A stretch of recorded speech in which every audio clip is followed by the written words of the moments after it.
Nexus of the Infinite by S.M. Andrews. Forward. Hello, my friends and dear readers. Welcome to our next stop on the introductional journey into the madness and whimsy that is my mind and muse. I realize Damien may have been a bit, how shall I say it, intense? Worry not. While this is a bit dark, it is far more light-hearted. Much like my previous short story, this too was a submission to a literary publication. Sadly, that publication went out of business prior to my manuscript being printed. Ah well, these things happen. At around 1,500 words, it's also rather short, only slightly longer than Damien.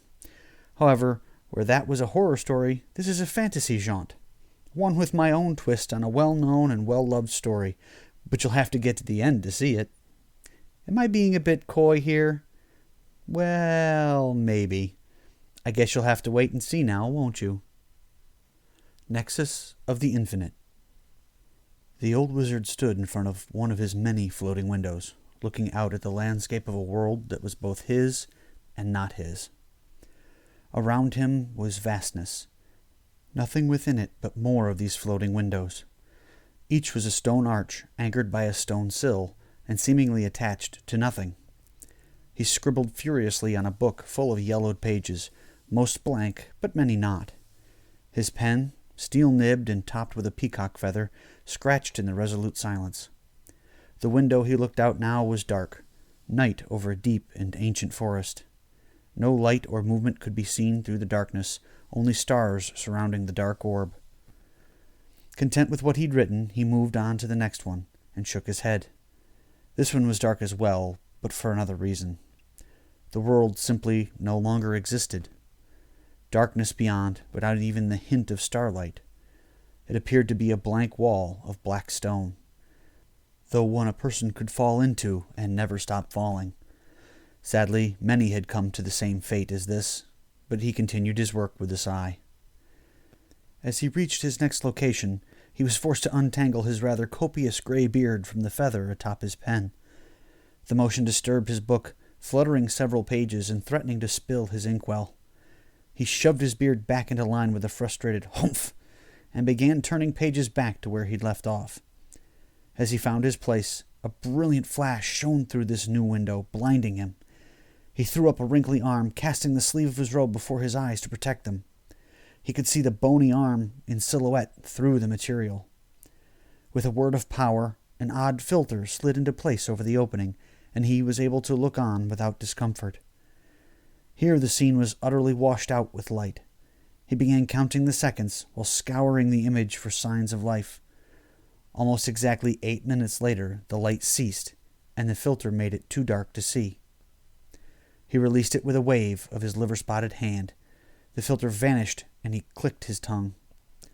All that remained was a smoldering husk of a world, blackened beyond recognition, limned in coarse orange undulating streaks. "Heat death of the planet's main star. Typical," he croaked. Finally, his old body's protests could no longer be ignored. "Timothy, come here, lad." The lad, the old wizard beckoned, was well past his middle years, and seemed not far away from the wizard's aged features. Timothy came forward, carrying a small stool, and set it beside the wizard. "Any luck yet, Master Paulus?" he asked. "No," he muttered, chewing the inside of his lower lip. "And I'm beginning to think we'll run out of time long before we find it." He settled himself onto a stool, with an audible clicking of the arthritic joints. "So many we've sent the gift have succumbed. Those that weren't destroyed by it outright seem to manage to destroy their planet or worse. Others," he waved his hand back out at the window that they'd looked out upon the forest, "the populations seem simply to have vanished." Paulus's voice quavered with the effort to speak. "Our order has existed for all these millennia, searching for the proper recipient of the gift, yet I despair of ever finding it. You and I are the last remaining of the glittering path." He waved slowly. The stars and galaxies floating around them seemed to hang in place much like the windows. Yet there seemed to be angles, lines that depicted a long, square hallway, created by bending the very space that housed those galaxies. A hallway where the odd stone windows were hung. The tail of a comet canted at a 90-degree angle midway up its tail, where it intersected the angle on the corner of a hallway. "Help me up, Timothy. I must continue." After several moments he rose, clinging to Timothy's arm, his whole body seeming to shake with the effort. For a moment Paulus simply looked at Timothy, and then himself. Timothy, in his robes of light blue, filigreed with loops and whorls of silver thread, creating vast patterns up the sleeves and across the chest. While his beard wasn't quite as long as Paulus's, it began to show wide streaks of white interspersed with deep brown. Broad shoulders, now slumped with age, and deep-set green eyes that still pierced. His once shaggy mop of curls now lay long down his back, though it too was deeply streaked in white. Paulus's own robes, deep velvet purple, was strewn with thread of gold and patterns of power and marks of office that were so old even he didn't remember what they meant. They were of little concern. He ran a gnarled finger over his bald pate, lamenting his lost golden hair. Paulus turned and reopened the book he was writing in. He'd used the forefinger of his left hand to mark his place. The next window he looked into held a panoply of industry. Flying contraptions crisscrossed the sky. Huge metal ships filled the waters, and many wheeled objects ran hither and yon across vast networks of black roads. "Could this be the one, Master?" Timothy asked. "Absolutely not," Paulus snapped. He hadn't meant to be so short with Timothy. The pain and weariness had made him short-tempered. He sighed. "No, it won't do, Timothy. My apologies for sniping at you. Unfortunately, the last 3 such were among the most catastrophic disasters when the gift was placed among their people." Paulus scribbled several notes in his book, turned a page after the ink had dried, and walked on, the inkwell floating dutifully alongside him. The two continued on like this, seemingly for days, with Paulus being forced to rest every couple of windows or so. But they both knew better. In terms of actual time, the hundreds, perhaps thousands of windows they'd looked through were done in but a blink of an eye. "I'm afraid my time will be very soon now, Timothy," Paulus said over his shoulder after the 7th or 8th rest between windows. "It will be up to you to carry on exactly as we have done since the very beginning. Leave me where I fall. My body is of no concern and won't even decay here. The gift is all important. Find them, my boy. Find them, so perhaps they can undo the damage we, in our hubris, caused." Paulus was seated again, his breath coming in ragged gasps now. "Please, Master, you mustn't overexcite yourself like this." "Bah!" Paulus scoffed. "I'm older than dirt. I'm allowed to be excitable from time to time." He wheezed a laugh. "But no, I can go no further. This is my final place. Mourn me not, Timothy, for if we are successful, these tragic worlds we've seen through these windows, these portals of doom, will never be. All of time will be set to right again and placed back on its proper path.